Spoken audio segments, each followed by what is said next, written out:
that everything I say today, whether I read it or I say it, is coming from my heart. I want to thank you again for taking time to honor Dr. King on the day. And I want to keep my comments in line with our theme. Remember, celebrate, and act. And as I thought about the theme on the day, and I looked at the invitation for speaking here. Now, sir, I'm trying to understand now.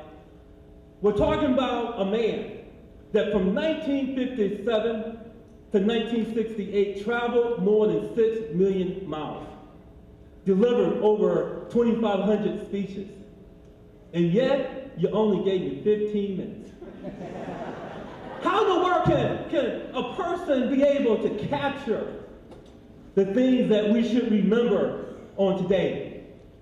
What should we celebrate on today? And more importantly, what can I say to make you do what you're not already doing?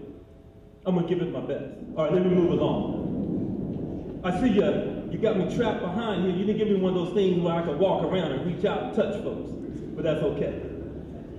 Yeah, it's truly my honor to be here. Just share a few words with you. Again, I'm going to need some help.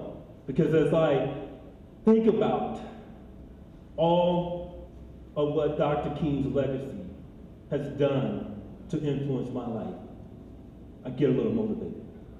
I mean, I was only 5 years old when he was assassinated, so I really don't recall hearing or seeing him in person or on TV. Yet, many of his works and words have significantly shaped my life and beliefs as they have for many of you and many others across our world. So let us remember just a few things about Dr. King's life that might inspire us to act in a manner that benefits our fellow men and women. Now, to this regard, I will use the next few minutes to quickly examine 3 examples of how Dr. King's contributions should influence our actions today and tomorrow.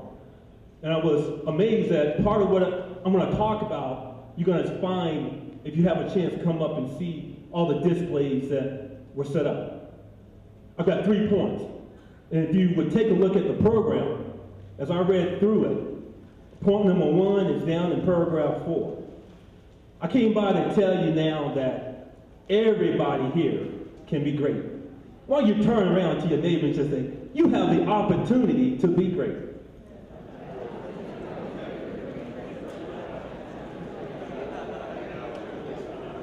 But now, being great requires some things. And I think Dr. King, out of all the things he said, he wanted his legacy to be a committed life of service. And he told us, if you really want to be great, be a great servant. That's my point number 1. And so as far as your actions, as you think about service, let's all take inventory of what we're currently doing and what more we can do to be of greater service. We go up to the second paragraph. We find there that it's recorded that Dr. King called on a generation of Americans. I know he was a leader, and I don't want to take anything away from what he did. But my second point is he didn't march alone. To bring about the change that's required, it was a lot of folks marching along with him. It was a lot of folks putting themselves in harm's way to bring about the enduring change that we're enjoying today. And then lastly, my third point, we got some young folks out there. See, I'm getting a little long in the tooth now. I need these reading glasses, and I don't quite remember what I used to. So I know right now that you're just waiting for the opportunity to take my spot. And I want to help you out. Why? Because I've had a lot of folks reaching down and helping me along the way. And so I want to recall just a few words that Dr. King gave, simply, regardless of what you do it to your best ability. And with that, let's move on. Let me go a little further with my first discussion point by recalling what Dr. King desired to pass along as his legacy. You know how we get in church every now and then. So I can imagine folks in his conversation. One Sunday morning on February the 4th in 1968, he spoke to not leaving behind much money or the finer things in life. Instead, Dr. King preferred to leave behind a committed life. He emphasized that his living would not be in vain if only he could help somebody along the way. He wanted to cheer some folks up with a word or a song. Dr. King wanted to fulfill his Christian duties and help others who might be headed in the wrong direction. Dr. King was clearly able to help more than just a few folks during his lifetime.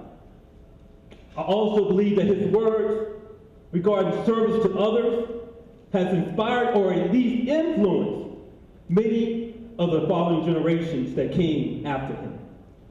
People with the same spirit of service have done much to help me down through the years. Now, I don't know about you. Maybe you come as far as you have all by yourself. But see, that's not true for me. I had a lot of folks helping me out along the way. And these just weren't folks in my family, my mom and dad, folks you expect to help you. Total strangers that had no reason, no apparent reason, but just lend a helping hand. Who else here has had others offer such a helping hand? So let us think carefully about our service to others. I realize our presence here reflects a committed service to our nation as we offer a helping hand to Afghanistan. I'm also aware and impressed by how many of you are finding ways to be of service to others right here at Kandahar and beyond. That's my point number one, and I'll come back to it. But time is ticking, and she's got the clock. So let me press forward to my second point. History rightly records Dr. King as the most prominent leader of the Civil Rights Movement. He was unquestionably a great man, but he wasn't a perfect man. But he was able to, even with his imperfection, accomplish great things. And I'm here to tell you that as great as he was, he did not march alone. Many others of different races, genders, and statuses from across our nation came together to achieve the type of change that was needed. These folks also sacrificed their time and sometimes their livelihoods and very lives for the betterment of all Americans. For example, Mr. Whitney Young headed the National Urban League and was awarded the Medal of Freedom by President Johnson in 1968. Hey, he was a pretty smart dude. He had an electrical engineering degree from MIT. He was also a good soldier, Sergeant Major, as witnessed by he was able to go from private to first sergeant in 3 weeks. So as I look back, I'm wondering, what did Vince do wrong? He also did much during his military service as he remained very active with race relations. This is a man that was able to rise from Army private to become an important advisor to 3 U.S. presidents. He found a way to make a difference for others regardless of his position or status at that particular moment in life. Act number 2, let us attempt and seek to do the same. Let me go to my second example, Miss Diana Nash. She almost did much for others. By 1961, she had emerged as a highly respected student leader at Fisk University. Raised within a middle-class Catholic family in Chicago, Nash attended Howard University before transferring to Nashville's Fisk University in the fall of 1959. Shocked by the extent of segregation she encounters in Tennessee, she became a family member of the Student Nonviolent Coordinating Committee in April of 1960. In February 1961, she served jail time with 8 other students who took part in a lunch counter sitting. And you'll see some of the photos of such sit-ins if you have a chance to go by the display. This group that was jailed became known as the Rock Hill Nine. Ms. Nash played a key role in bringing Dr. King to Montgomery, Alabama to support freedom riders, also depicted on the display. Folks who took time and were able to be of service to others. She played a major role in Birmingham's desegregation campaign of 1963 and the Sandals voting right campaign of 1965. Such service again challenged us to do even more. Diana Nash was a true agent for positive, enduring change. She knew the difference between right and wrong and made it her pursuit in life. Each of us, likewise, can make a difference when we make the choice of doing right versus wrong in our life. Hang on, I'm almost done. For my third point, I want to turn my attention to a different speech by Dr. King. Dr. King spoke at a junior high school in Philadelphia about 6 months before his death. He questioned students on that day about their blueprint for life.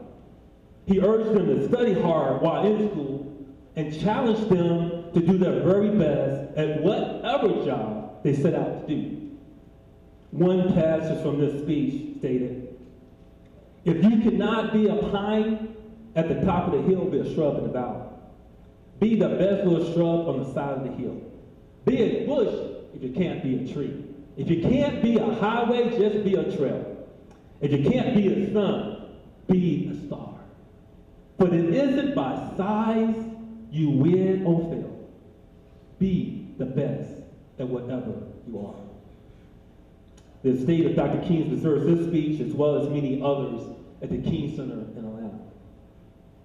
His words should resonate with many of us soldiers. I think we got some Navy folks in the house, so I'm not sure about y'all. An old Army slogan once said, "Be all that you can be."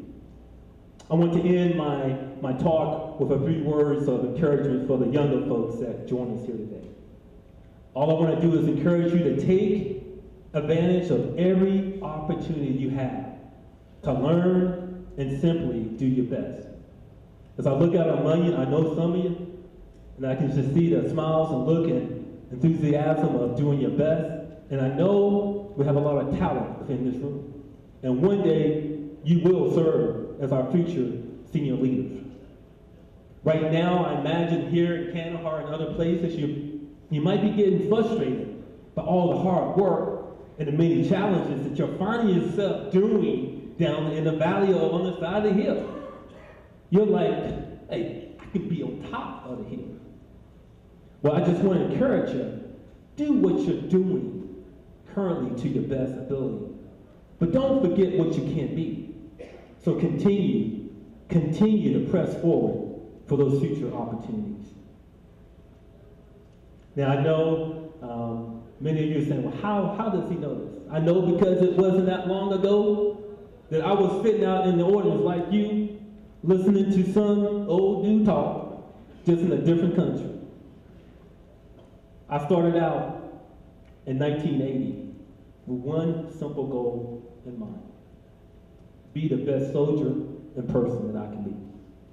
This simple goal was not shaped by the Army slogan, but by the words passed down by Dr. King.